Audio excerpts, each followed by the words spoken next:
Friends और students, आज मैं आपको नई साइकोलॉजिकल टेस्ट के बारे में बताऊंगी। वो है एग्रेसिव टेंडेंसी स्केल, अर्थात आक्रामकता प्रवृत्ति मापनी।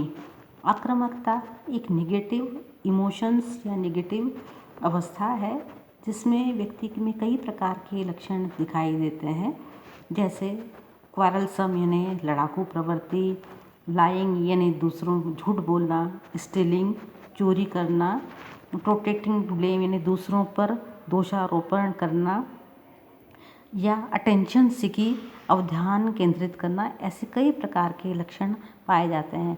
ऐसे बच्चे जिन्हें बचपन में प्रेम नहीं मिलता या माता पिता उपेक्षा रिजेक्शन करते हैं, तो ऐसे बच्चों में आक्रामकता की प्रवृत्ति अधिक पाई जाती है।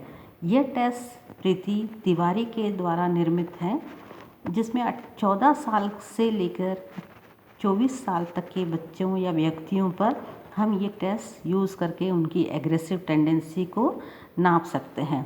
इस टेस्ट में ये बुकलेट है, ये प्रोफार्मा है, जिसमें 40 अलग अलग टाइप की स्टेटमेंट दिए हुए हैं।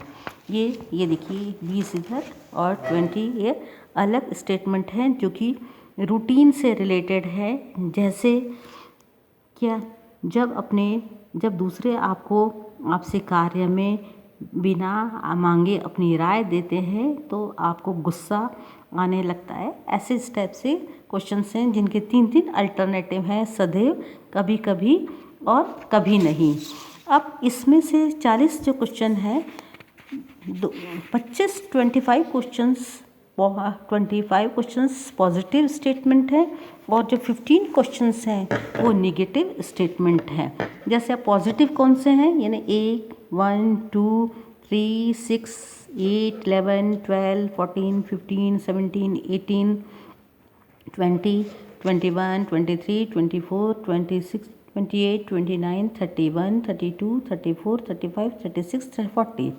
ये पॉजिटिव स्टेटमेंट है।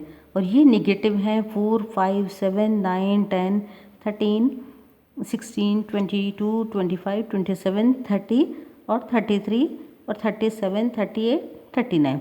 इस तरीके से 25 पॉजिटिव क्वेश्चन स्टेटमेंट है और 15 निगेटिव है।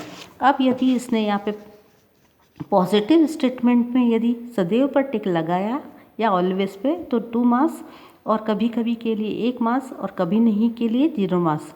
और जो निगेटिव स्टेटमेंट है उसका रिवर्स तरीके से करते हैं, यानी सदैव के लिए 0 मार्क्स, कभी कभी के लिए 1 मार्क्स और कभी नहीं के लिए 2 मार्क्स। यानी पॉजिटिव के लिए 2, 1, 0 मार्क्स और जो निगेटिव क्वेश्चन है 0, 1, 2 मार्क्स। इस तरीके से स्कोर्स देके उसके बाद जितने भी टोटल आते हैं उनको टोटल कर लिया जाता है। उसके बाद उसकी रेंज को देखते हैं कि किस लेवल की उसकी एग्रेसिव टेंडेंसी है। जैसे ये बॉयज़ के लिए है, ये गर्ल्स के लिए। यदि स्कोर मान लो 41 और अबव आया बॉयज़ में तो वेरी हाई लेवल है। गर्ल्स में यदि 44 और अबव आया है तो इन्हें वेरी हाई लेवल है। 34 से लेके 40 तक यदि आया तो हाई लेवल है। गर्ल्स में यदि 37 से लेके यदि 43 तक आया तो हाई लेवल, यदि 27 से लेके 33 तक है, और बॉयज़ में 30 से लेके 36 तक थे तो मॉडरेट लेवल है। और यदि 20 से लेके 26 तक है तो यानी लो लेवल है। यहाँ पर यदि 23 से 28 है तो लो, और वेरी लो 19 से भी कम है, और यदि 22 से भी कम है तो वेरी लो लेवल एग्रेसिव है। तो इस तरीके से हम उसका लेवल देख लेते हैं कि वेरी हाई है या हाई है। जिन बच्चों की वेरी हाई लेवल है या हाई लेवल है, ऐसे बच्चों को काउंसलिंग करने की भी ज़रूरत है या किसी पॉजिटिव एक्टिविटी में इन्वॉल्व करके हम उनकी टेंडेंसी को कम कर सकते हैं। Thank you.